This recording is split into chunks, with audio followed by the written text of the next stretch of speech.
പ്രധാനമന്ത്രി നരേന്ദ്രമോദിയുടെ നേതൃത്വത്തിൽ മൂന്നാം എൻഡിഎ സർക്കാർ അധികാരത്തിലേറിയിട്ട് ഇന്ന് ഒരു വർഷം.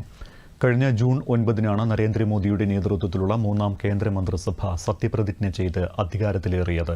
രാജ്യത്തെ ഓരോ പൗരനെയും ഉൾക്കൊള്ളുന്ന വികസനക്ഷേമ പദ്ധതികളാണ് കേന്ദ്ര സർക്കാർ കഴിഞ്ഞ 11 വർഷമായി നടത്തിക്കൊണ്ടിരിക്കുന്നത്. സാമ്പത്തികമായി പിന്നാക്കം നിൽക്കുന്ന കോടിക്കണക്കിന് കുടുംബങ്ങൾക്ക് പൈപ്പ് വെള്ളം, വൈദ്യുതി, ശൌചാലയങ്ങൾ, പാർപ്പിടം, ആരോഗ്യ സംരക്ഷണം, ശുദ്ധമായ പാചക ഇന്ധനം, ഇൻഷുറൻസ്, ഡിജിറ്റൽ സേവനങ്ങൾ തുടങ്ങിയ അവശ്യ സൗകര്യങ്ങൾ സർക്കാർ ഇക്കാലയളവിൽ ലഭ്യമാക്കി. ഇന്ത്യയിൽ കടുത്ത ദാരിദ്ര്യം ഫലപ്രദമായി അവസാനിപ്പിച്ചതിന് കേന്ദ്ര സർക്കാരിനെ IMF അടുത്തിടെ പ്രശംസിച്ചത് തന്നെയാണ് സർക്കാരിന്റെ പ്രവർത്തനങ്ങൾക്കുള്ള ഏറ്റവും വലിയ അംഗീകാരം.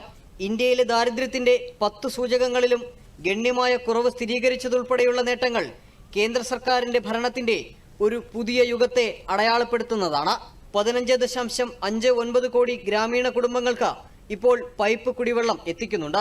8 സംസ്ഥാനങ്ങളിലും 3 കേന്ദ്രഭരണ പ്രദേശങ്ങളിലുമായി 100% ഹർ ഘർ ജൽ പദ്ധതി നടപ്പാക്കി. PMAYU പദ്ധതി പ്രകാരം ഏകദേശം 4 കോടി വീടുകൾ പൂർത്തിയായി. 92.35 ലക്ഷം വീടുകൾ കൈമാറി. ഇതിൽ 90 ലക്ഷത്തിലധികം ഉടമകളും സ്ത്രീകളാണ് എന്നതാണ് ഏറ്റവും വലിയ പ്രത്യേകത. സൗഭാഗ്യ പദ്ധതി പ്രകാരം 2.86 കോടി വീടുകളിൽ വൈദ്യുതീകരണം സർക്കാർ നടപ്പാക്കിയത് മറ്റൊരു നേട്ടമാണ്. ഗ്രാമീണ മേഖലയിൽ ശരാശരി 22.6 മണിക്കൂർ വൈദ്യുതി വിതരണം ഇതിലൂടെ സാധ്യമായി. സ്വച്ഛ് ഭാരത് മിഷനിലൂടെ 12 കോടി ഗാർഹിക ശൌചാലയങ്ങൾ നിർമ്മിച്ചതും മറ്റൊരു നേട്ടമാണ്. 5.64 ലക്ഷം ഗ്രാമങ്ങൾ ODF പ്ലസ് ആയി പ്രഖ്യാപിച്ചു. ആയുഷ്മാൻ ഭാരതിന്റെ ആനുകൂല്യം 55 കോടി പേർക്ക് ലഭിച്ചു. ആയുഷ്മാൻ വയോവന്ദന പ്രകാരം 70 വയസ്സിന് മുകളിലുള്ള എല്ലാ പൗരന്മാർക്കും ആനുകൂല്യങ്ങൾ ലഭ്യമാക്കി. 81 കോടി ഗുണഭോക്താക്കൾക്ക് സൗജന്യ റേഷൻ നൽകി.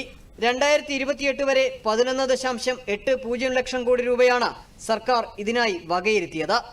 പ്രധാനമന്ത്രി ഉജ്ജ്വൽ യോജന പ്രകാരം 10.33 കോടിയിലധികം LPG കണക്ഷനുകൾ നൽകി.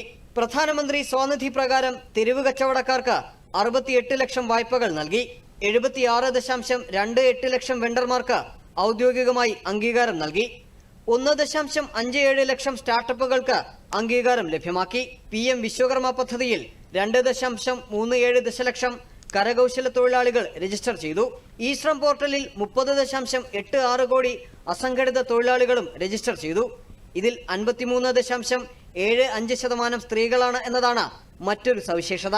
ക്ഷേമ പദ്ധതികളുടെ ലഭ്യത ഉറപ്പാക്കിക്കൊണ്ട് വികസിത് ഭാരത് സങ്കല്പ് യാത്ര 2.6 ലക്ഷം ഗ്രാമപഞ്ചായത്തുകളിലെത്തി എന്നതും കേന്ദ്ര സർക്കാരിന്റെ ഭരണ നേട്ടമാണ്. News desk, Doordarshan.